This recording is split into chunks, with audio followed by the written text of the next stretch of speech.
Hi. Hello. How are you? It's so nice to see you again.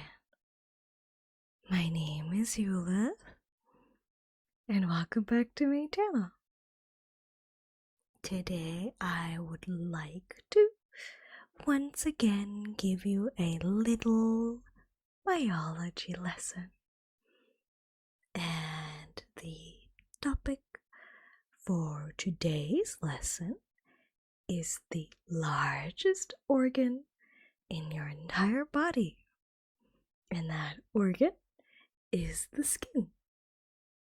So we'll be talking a little bit about the structure of your skin and also its many functions, because the skin is really important.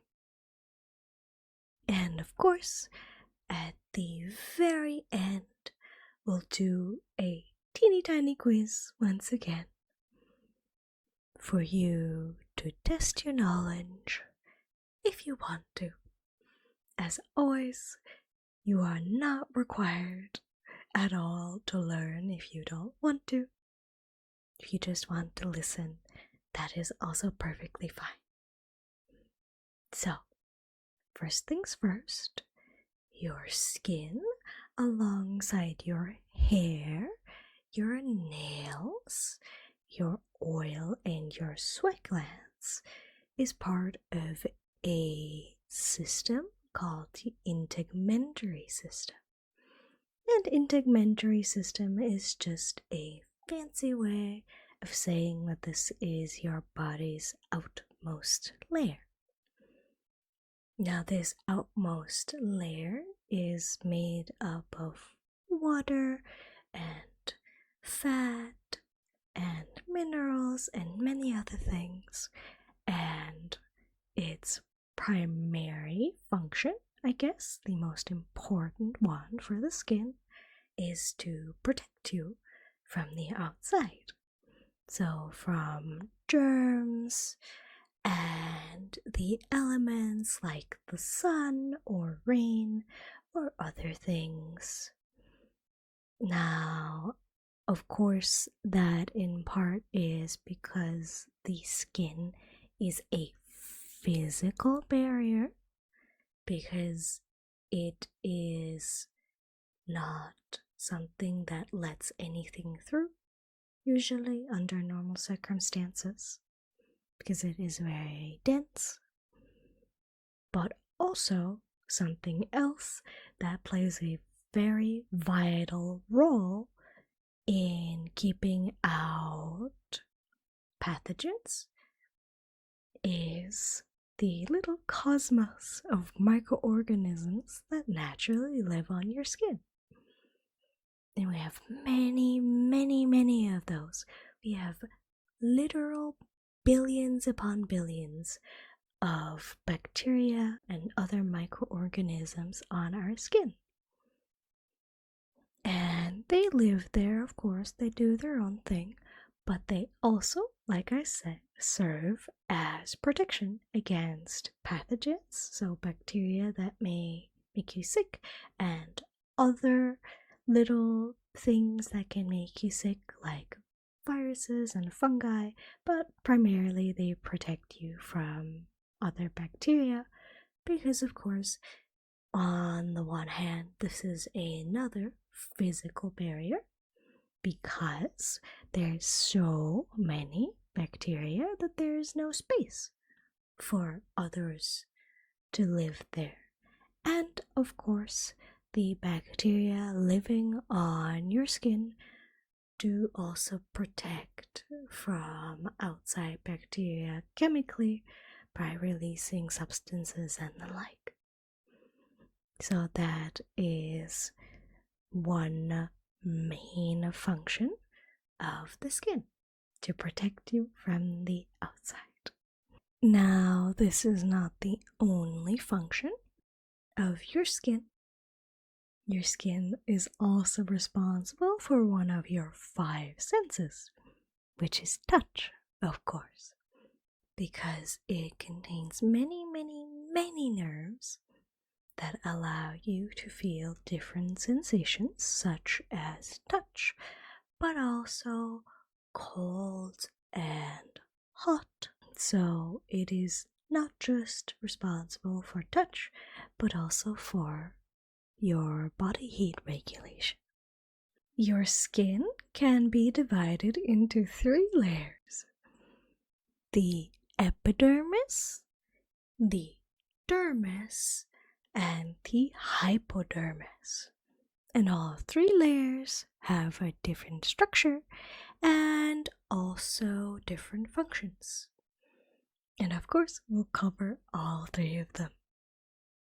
So the epidermis is, of course, your absolute outmost layer of your skin and your body, and as such, it protects you from the outside. So from pathogens, like I said, and also stuff like rain, so water, and the sun, so UV rays. And the last one may be the most important one, apart from the pathogens, of course, because UV rays damage your DNA, and that in turn can cause stuff like cancer or cell death. And that is, of course, not something that we want. So how does the epidermis try to protect you from that? And the answer to that is melanocytes.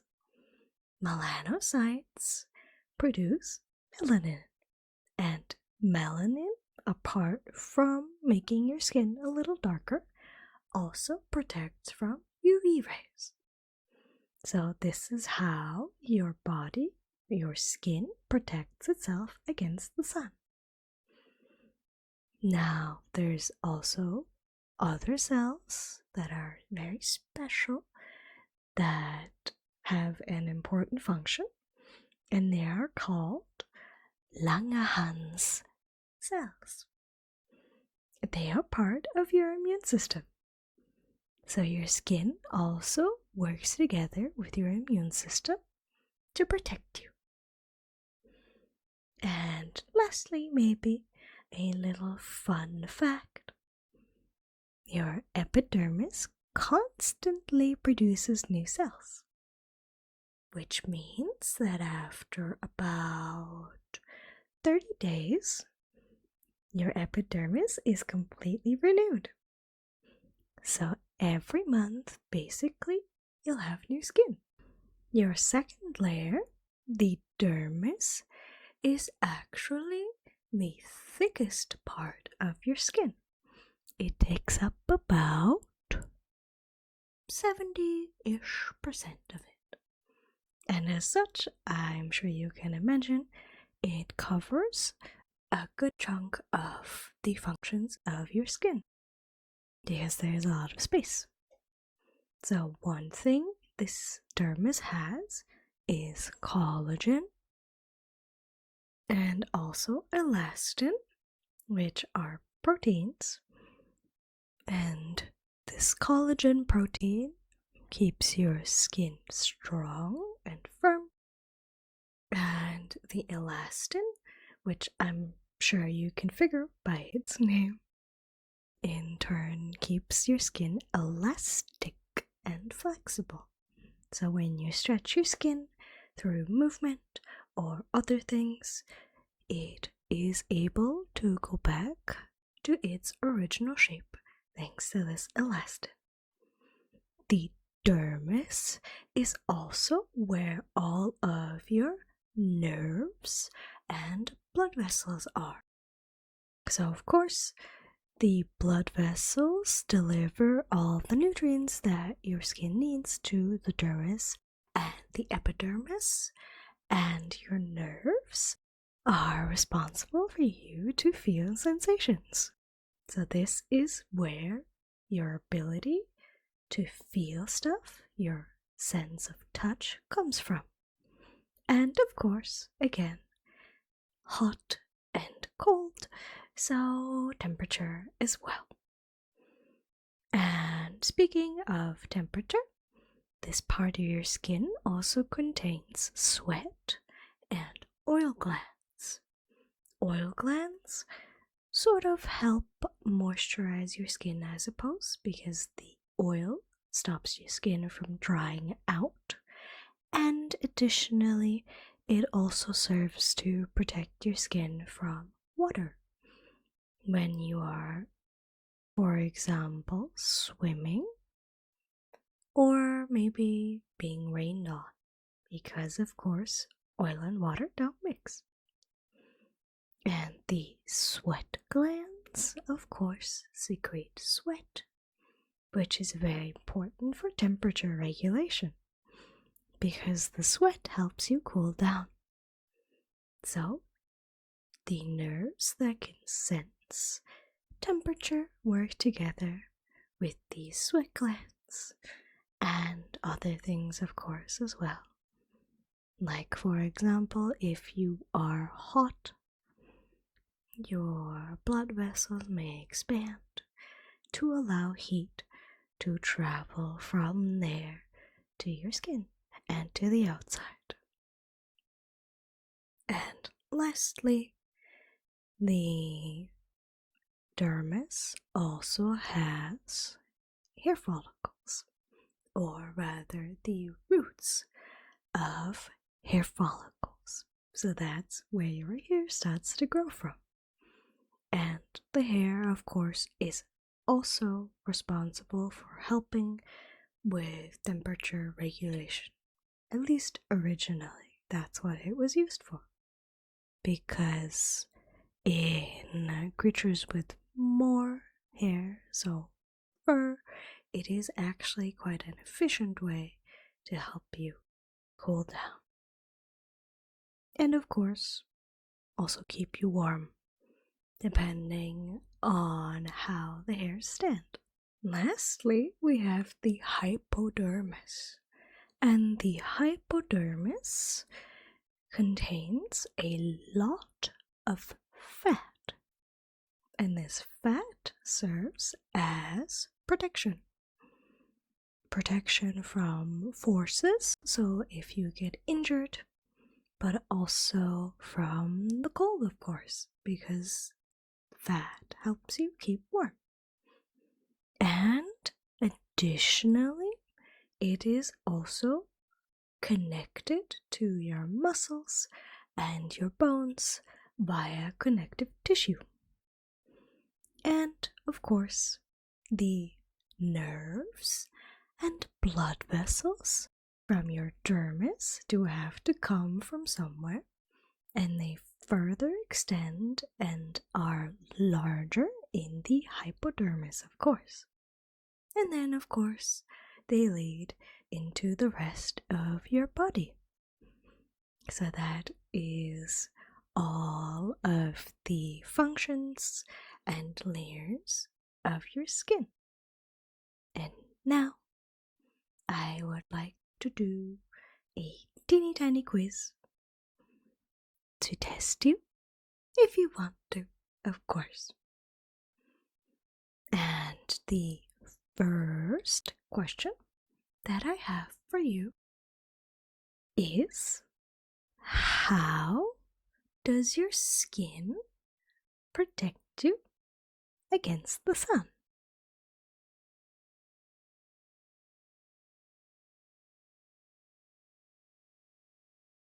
So your skin protects you from the sun by producing melanin in melanocytes.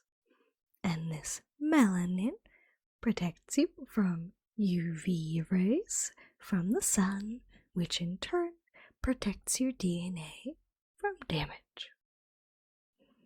Maybe a bit of a complicated answer, but if you got a little bit of that, that is also fine. Next, I want to ask you, which layer of your skin is responsible for your sense of touch?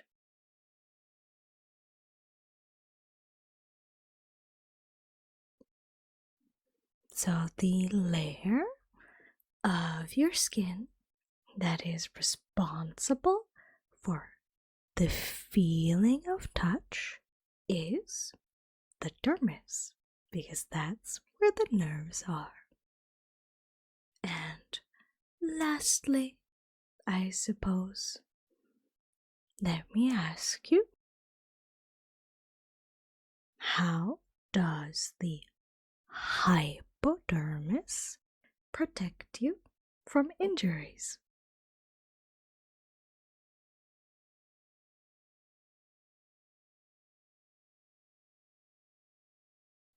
The hypodermis protects you from injuries because it has a thick layer of fat. Did you get any of these questions right? Let me know how many you got. And if you didn't, that's also okay, of course. But that is all for today's lesson. As always, we're not really going too much in depth about these things just yet. We can, of course, always revisit things in the future and cover them at a higher level of education, I suppose. But for now, that is all. I hope you enjoyed today's lesson. I hope that it helped you relax, regardless of whether you paid attention or not. So, I hope I see you in the next video. Goodbye. Sleep well, my little star.